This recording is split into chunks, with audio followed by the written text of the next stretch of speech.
Are you new to chickens but don't really know where to begin? Well, we were in the same boat as you, and this is the video that'll help you get started. In today's video, we're going to be going through our chick checklist to get you all the supplies that you need, our favorite way to set up a brooder, plus 5 tips for helping you get your chicks started right. Be sure to stick around for tip number 5 to help you with any sick chick you might have. Let's go make your brooder homemade.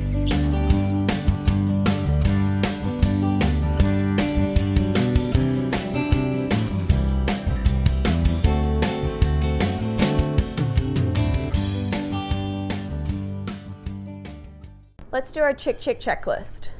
You need somewhere for them to live. So we have 2 110-gallon stock tanks that we found work really well as a brooder tub, some lids to cover them, chick starter feed, chick grit, trays for their food to go in, waterers,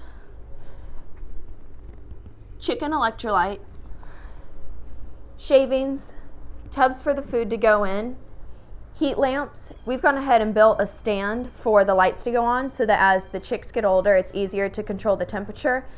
And then the last thing we like to add in is a couple of terracotta pots that doubles as a source for them to hide in and also help retain heat inside the tub.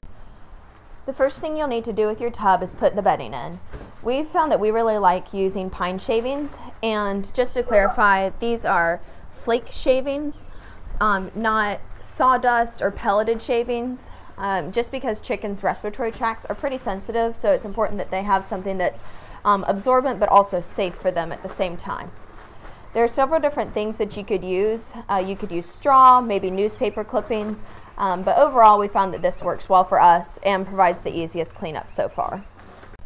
We typically put about 2 to 3 inches of shavings inside the tub itself. We found that we really like this style of rubber stock tank because of how easy it is to clean out. There aren't any hard nooks and crannies that you have to dig through, and it's simple enough to just clean the shavings out and then just hose it down really well before drying and using again.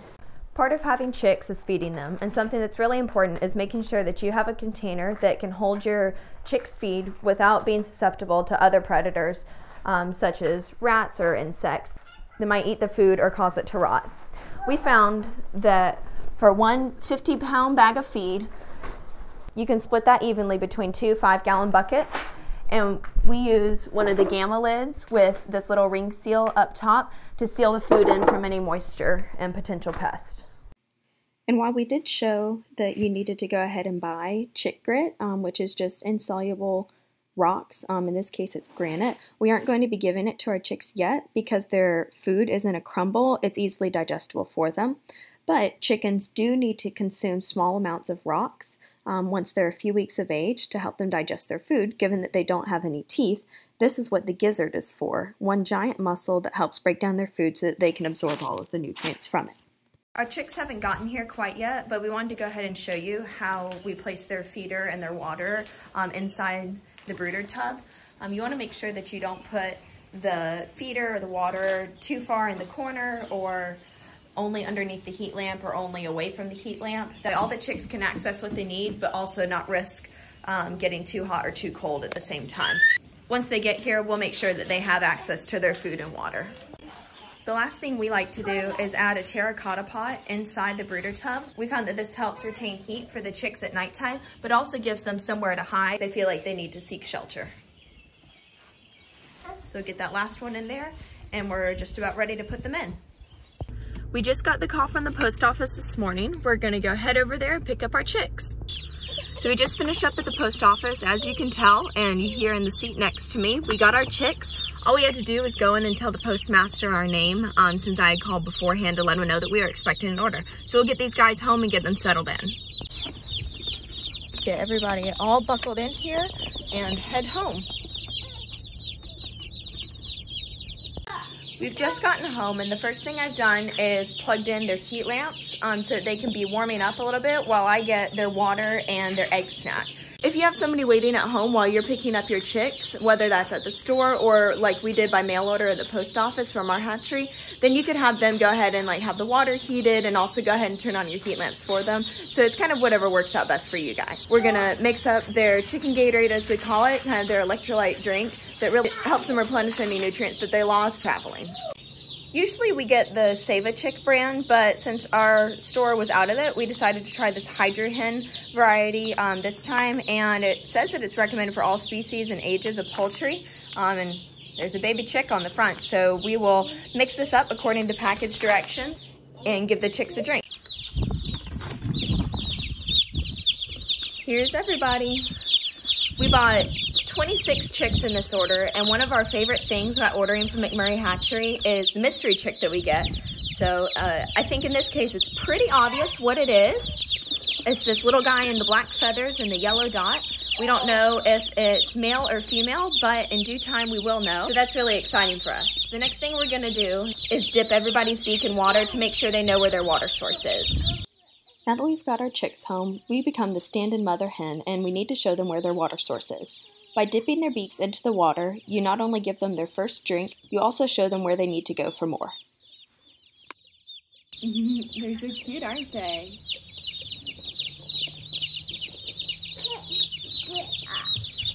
There we go.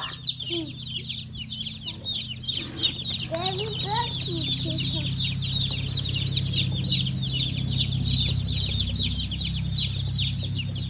We found this to be our favorite way to make a watering station for our chicks. It's simply a plastic paint tray.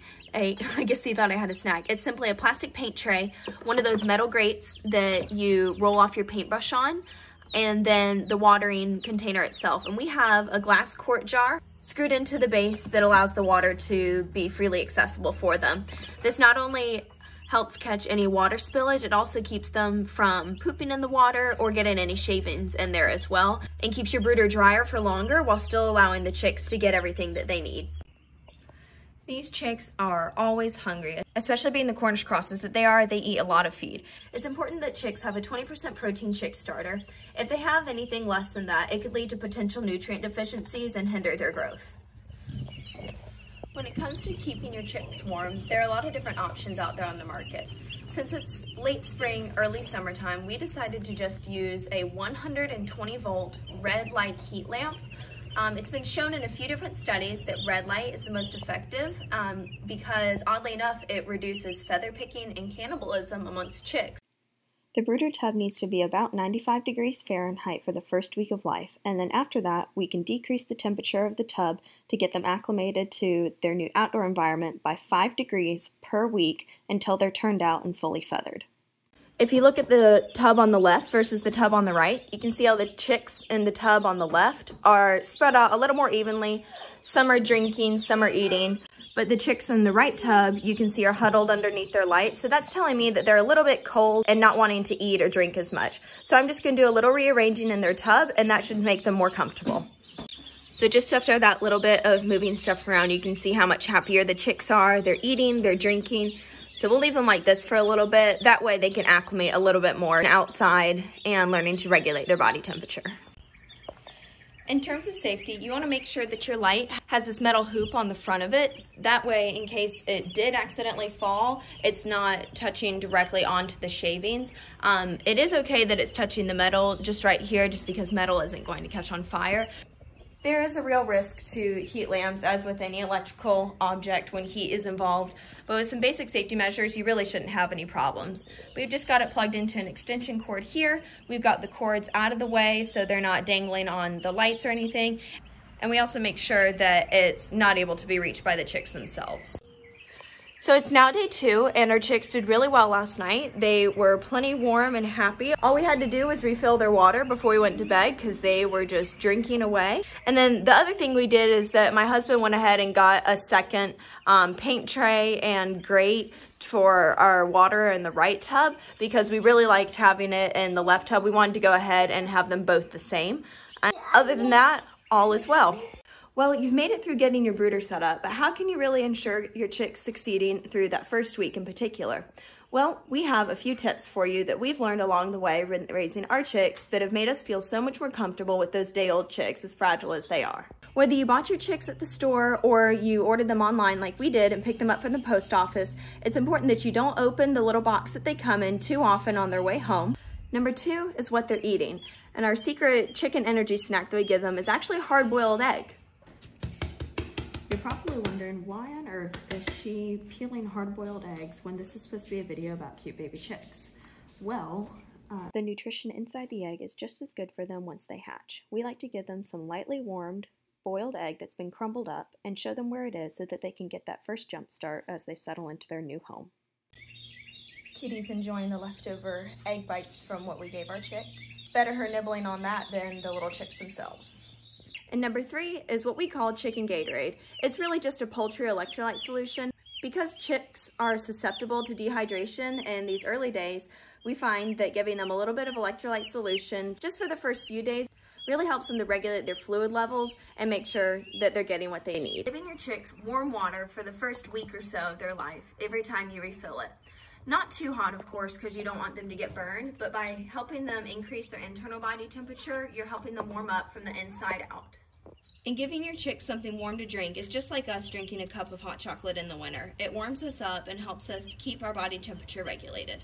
Tip number 3 is that if you've ordered your chicks online and are having them shipped to your local post office, go ahead and call your postmaster. Make sure they have your information, that being your name, your address that you're having the chicks shipped to, and also the best phone number that they can reach you at. That way, they're able to call you as soon as the chicks come in, and the chicks don't have to wait any longer than necessary for you to pick them up and introduce them to their new home.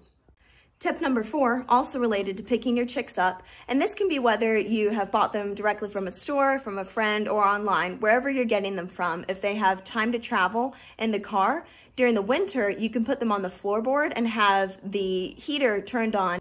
Not too much, but just enough to have a little bit of warm air circulation going over them, and that way that they stay a little bit warmer on the ride home. Tip number 5 is just something simple you can do for taking care of a sick chick before you give up. Here we are back with the chicken energy bar. This time it's a raw egg.